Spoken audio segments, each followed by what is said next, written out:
Ya pemirsa, di awal pekan ini polisi menangkap satu lagi anggota kelompok Khilafatul Muslimin berinisial AS di Mojokerto, Jawa Timur. Selain berperan sebagai pendoktrin untuk perekrutan anggota baru, AS juga memiliki jabatan sebagai Menteri Pendidikan Khilafatul Muslimin.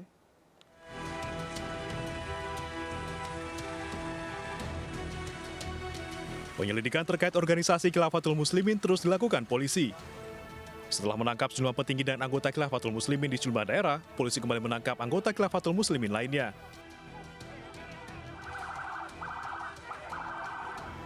Senin dini hari, di Treskrimum Polda Metro Jaya menangkap satu anggota berinisial AS di Mojokerto, Jawa Timur.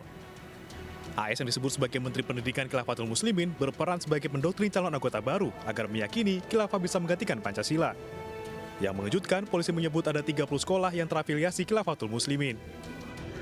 Ada beberapa sekolah, hampir 30 sekolah yang sudah terafiliasi dengan ajaran khilafah, yang mana ini dilakukan atau penanggung jawabnya dalam ormas Khilafatul Muslimin ini adalah tersangka AS yang kita tangkap dini hari tadi di kota Mojokerto. Total 6 orang tokoh Khilafatul Muslimin sudah ditangkap, yakni Aki HB, AA, IN, FA, dan SU. Mereka disebut sebagai tokoh sentral Khilafatul Muslimin. Mereka diduga melakukan tindak pidana menghasut, mengembangkan, dan menyebarkan ajaran khilafah yang bertentangan dengan Pancasila.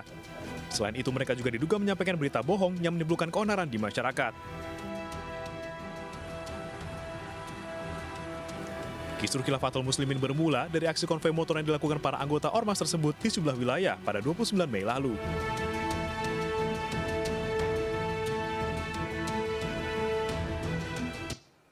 Majelis Ulama Indonesia mengungkapkan alasan berkembangnya organisasi Khilafatul Muslimin di Indonesia. MUI menduga Khilafatul Muslimin ini bisa tumbuh subur karena memang ada aktor di belakangnya. Ketua Bidang Dakwah MUI DKI Jakarta Ilyas Marwal di Polda Metro Jaya menyebutkan ormas Khilafatul Muslimin ini sebagai virus yang merugikan, sebab di dalamnya terdapat banyak hal yang merugikan.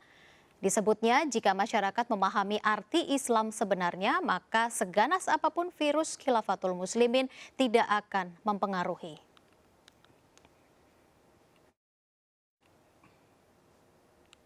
Kita lanjutkan kembali pemirsa perbincangan kita pada malam hari ini memutus gurita untuk Khilafatul Muslimin. Saya ke Pak Haidar terlebih dahulu. Apa yang bisa Anda tanggapi dari apa yang sudah disampaikan oleh Pak Islah tadi, kekhawatiran kaitannya pertumbuhnya negara di dalam negara. Terakhir yang ditangkap adalah Menteri Pendidikan dari Khilafatul Muslimin. Ini artinya ada sesuatu yang memang tidak beres begitu disinyalir di dalam tubuh organisasi masyarakat ini.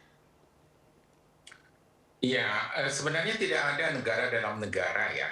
Sejauh yang saya lihat itu organisasi mereka ada beberapa bagian atau seksi ya. Ada bagian tarbiyah wa ta'lim yang kemudian secara secara bercandaan mereka menyebut ketua atau waziroh itu, wazirnya itu adalah Menteri Pendidikan. Padahal sebenarnya itu adalah hanya ketua bidang pendidikan. Oke. Itu yang pertama. Yang kedua adalah bahwa mereka itu tidak memaknai khilafah itu sebagai negara dan juga tidak memaknai khilafah itu sebagai kekuasaan. Bagi mereka khilafah itu adalah jamaah. Dan inilah yang membedakan antara mereka dengan kelompok-kelompok teroris dan kelompok radikal. Karena kelompok teroris dan kelompok radikal itu jelas sekali. Mereka memaknai khilafah, yuktalifu, ya, dan sebagainya itu jelas kekuasaan, itu jelas negara, jelas sebuah entitas yang harus direbut dengan cara revolusi, perang, dan sebagainya. Bahkan HTI itu menyatakan harus direbut dengan tolakun nusroh, yaitu dengan cara kudeta. Nah, sedangkan Khilafatul Muslimin ini itu menyatakan bahwa ini bukan kekuasaan, ini bukan negara, jadi nggak perlu ada rebutan-rebutan. Mereka hanya merefleksikan khilafah itu sebagai amir atau ketua ataupun pemimpin yang sifatnya selama mereka menjalankan ibadah seperti sholat itu perlu ada imam. Nah, imam itu yang disebut dengan khilafah. Jadi hanya untuk urusan-urusan ritual ibadah mahdoh dan juga masalah-masalah muamalah kecil ya. Saya akui memang ada pelanggaran yang dilakukan oleh organisasi yang menurut saya sangat naif ini, karena kebanyakan kelompok fundamentalis memang naif ya. Ya. Jadi mereka itu tidak takiyah, mereka itu orang yang sangat jujur. Baik. Ditanya apapun itu nggak usah dipukul pun mereka akan menjawab jujur semuanya apa yang ditanyakan. Jadi saya kira ini kita harus hati-hati ya dalam membuat membuat penggambaran tentang satu organisasi, satu kelompok, satu komunitas itu terlalu exaggerating ya, terlalu besar-besar. Baik, kalau memang diketahui permasalahannya adalah sebenarnya perbedaan pandangan gitu ya, bagaimana memaknai sebuah khilafah begitu yang tadi Anda sampaikan. Tapi faktanya sebenarnya apa yang disampaikan oleh pihak kepolisian begitu ya dalam press conference yang sudah dilakukan kemarin begitu oleh Polda Metro Jaya, adanya beberapa pelanggaran begitu, bahkan termasuk adanya membangun sistem pemerintahan sebenarnya di sana, bahkan sampai kepada sistem pendidikan begitu. Tidak ada sistem pemerintahan. Memang ada pelanggaran bahwa mereka membuat 31 institusi sekolah yang kurikulumnya, saya tahu kurikulumnya, ada 4 kurikulumnya, yaitu Tauhid, kemudian Bahasa Arab, kemudian Matematika, kemudian Kekhilafahan. Mereka tidak memasukkan kurikulum umum begitu. Itu yang membuat mereka lupa, kemudian lupa mendaftarkannya ke Departemen Agama. Begitu juga, tapi kalau organisasi Khilafatul Musliminnya itu sendiri terdaftar kok, ada notarisnya. Jadi ada daftar di Kemenkumham. Jadi itu juga saya kira banyak intelektual ataupun peneliti mediocre ya yang sekarang ini terlalu menakut-nakuti pemerintah, sehingga pemerintah pada akhirnya menjadi paranoid terhadap organisasi-organisasi yang sebenarnya tidak memiliki potensi dan kekuatan apapun untuk mengganggu negara. Baik, gitu. Pak Haidar, Anda cukup kenalkah sebenarnya dengan nama-nama yang disebutkan di Khilafatul Muslimin ini, termasuk juga Pak Abdul Qodir Hasan begitu ya, seorang pemimpin dari Khilafatul Muslimin? Bahkan saya kenal istrinya juga, seperti Ustaz Hamzah ini, istrinya Mbak Lilis, saya kenal sekali. Kemudian juga Ustaz Zul, kemudian Ustaz Abdul Qodir Hasan Baraja, saya sudah pernah ke rumahnya dan akrab sekali. Bahkan dengan menantunya, bahkan yang menantunya sekarang sudah menjadi mantan penantunya, Rafli Al-Katiri juga saya kenal sekali.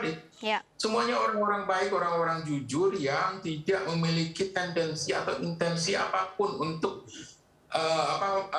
menandingi negara ini. Bahkan dia yang dari dulu sejak tahun 97 itu menyatakan bahwa udahlah, terimalah Pancasila, jangan terlalu melawan. Dan Pancasila itu adalah produk dari ulama-ulama kita juga. Jadi itu yang membuat Ustadz Abu Bakar Basir dulu temannya temannya Ustadz Qodir Baraja ini tidak mau menerima Pancasila. Tapi sekarang terakhir ini sudah menerima sebelum vaksin. Oke, baik. Tidak ada sesuatu yang bermasalah begitu Pak Islah sebenarnya dari Khilafatul Muslimin ini. Tapi kalau Anda melihat dari sisi pandang yang berbeda, Pak Islah, mungkin Anda bisa menanggapi apa yang sudah disampaikan oleh Pak Haidar. Saya melihatnya begini ya, saya nggak tahu posisinya Pak Haidar ini seperti apa, tapi saya yakin Pak Haidar tidak tahu hasil penyidikan kepolisian yang paling terakhir. Karena ternyata mereka mengakui semua bahwa gerakan-gerakan mereka ini betul-betul gerakan yang berkamuflase. Dan mereka sendiri dari hasil penyidikan membongkar semuanya, segala mensrea yang ada di dalam undang-undangnya selama ini. Saya tidak tahu kalau Pak Haidar menghakimi mereka orang baik, ya mungkin saja secara fisik mereka orang baik. Tapi kan kita tidak bisa mengukur lahirnya, tidak bisa mengukur batinnya. Dan kalau kita melihat ISIS yang kemudian melakukan gerakan-gerakan revolusioner di Irak dan Suriah, mereka juga tidak ujuk-ujuk. Selama bertahun-tahun mereka membangun kekuatan-kekuatannya di bawah permukaan. Al-Shabaab itu di Somalia dibangun oleh cuma 32 orang lewat kajian-kajian Islam yang bernama Al-Ittihad Al-Islamiyah.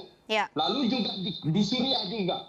Mereka itu awalnya itu hanya 600 orang yang kemudian membentuk Free Syrian Army, membentuk Jabhatul Nusra, Liwa'ut Tauhid yang kemudian memporak-porandakan Suriah hingga hari ini. Artinya kita tidak bisa terlalu menyimplifikasi persoalan ini. Dan saya tidak setuju kalau orang-orang seperti ini diidentikan dengan Islam, karena bagaimanapun tujuan mereka adalah politik Ya. yang menunggangi Islam. Supaya apa? Supaya mereka mempunyai daya tarik dan bisa mempengaruhi kalangan muslimin di seluruh Indonesia.